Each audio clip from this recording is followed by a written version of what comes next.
everyone, and welcome back to Fearless and Undefined. And on this episode of Super Queens, we have a very special guest who has an interesting allergy. Most people will go their day to day lives picking whatever they want off the shelves at the grocery store and going to eat wherever they feel like it, Raising Cane's, Chick-fil-A, McDonald's. However, this young lady has to really think about where she eats and what her food has been touching. Otherwise, it could end in a hospital trip, and that's never fun. However, she's been very strong and very vocal about her allergy, and some of the things she's done to overcome it is pretty cool, and she's never let it stop her, especially when it comes to snacks. So, if y'all are ready, we're gonna go learn a little bit more about her and what she has to tell us. Hi, I'm so excited you could join me today. Can you tell us a little bit about yourself? Well, my name is Bella Ruth. I'm 15 years old and from Southeast Texas, right on the border of Louisiana.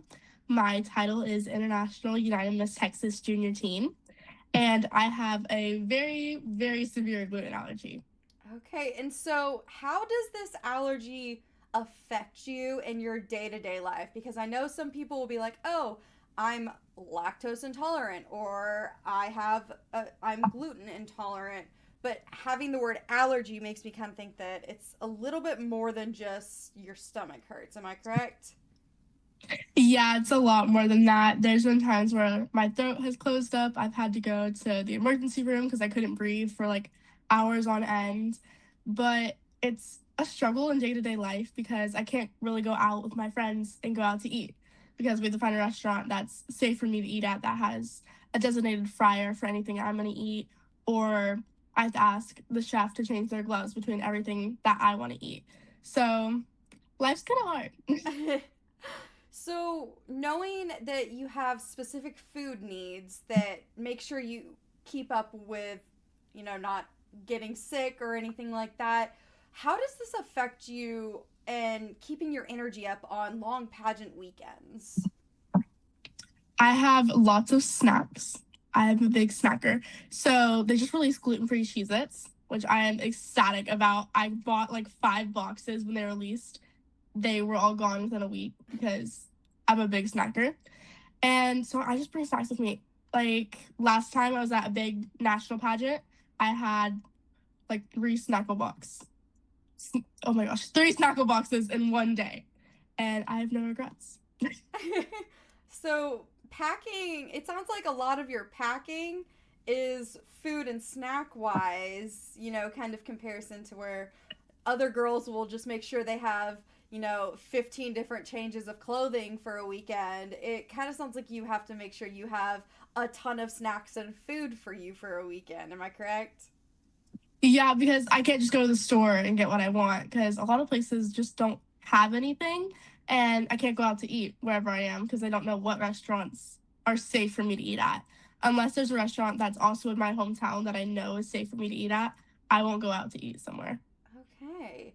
So, what happens when there's an event that provides food? Do you have to give them a heads up to see if they can make something else, or do you just wait until later to eat something? Sometimes I'll give them a heads up, but a lot of times I just don't want to bother them. It's not their fault that I have an allergy. So if I can ask, then I will. But it doesn't really bother me. I don't feel left out. So when I get home, I'll just eat something different. Okay.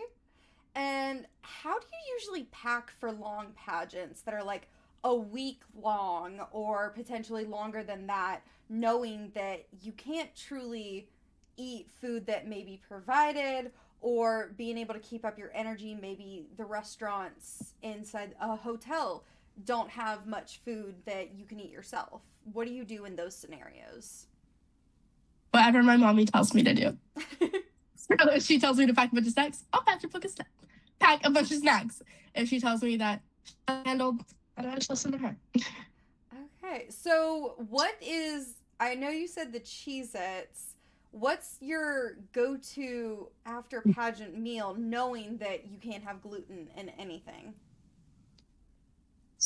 If I'm near Saltgrass, one of my favorite restaurants, I will go to Saltgrass because they have gluten-free potato buns. And so I will get a burger with a potato bun, and it's heavenly.